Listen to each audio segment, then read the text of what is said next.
Good morning. It's morning. I don't know when you're seeing this. It's morning for me. I wanted to share a couple of things today that I found in Next Generation magazine, the final issue they ever printed, 2002. January of that year was their last issue, if you can believe it. And it was like their big Xbox blowout. The new Xbox, Microsoft's in the game now. Check out this fat controller, all that fun stuff. And before we get into the Xbox side of it, because there's an interesting thing I found in there, I wanted to mention this. So they reviewed Windows XP. And what they first said about it was...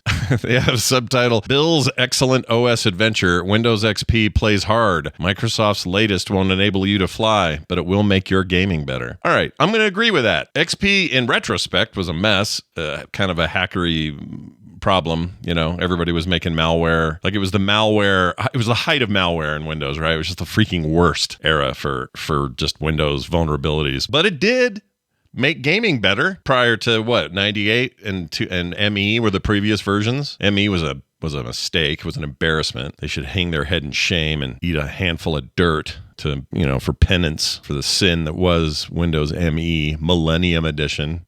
Here's their final score. They said, bottom line, they gave it 5 stars, by the way. That's their highest rating. Windows XP offers more reliability, performance, and versatility than any OS you've seen before. You want the best? Here it is.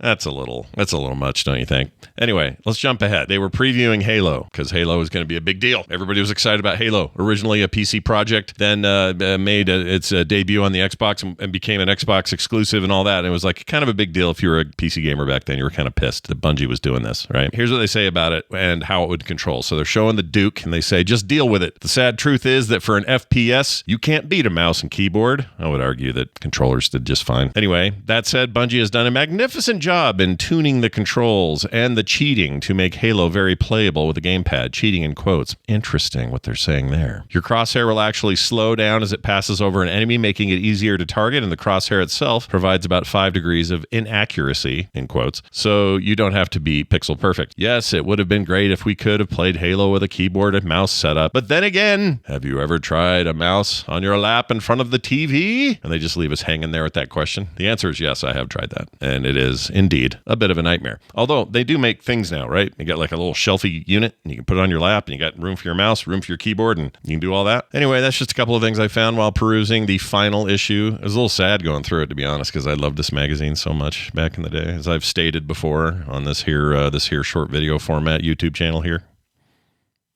I hope you have a great day, and I hope, what do I hope for you today? No traffic accidents. All the food you consume sits well, all right? And the third thing, your mother-in-law doesn't show regret in her son or daughter's choice as to who you ended up with. That's a good one. You can take that to the bank.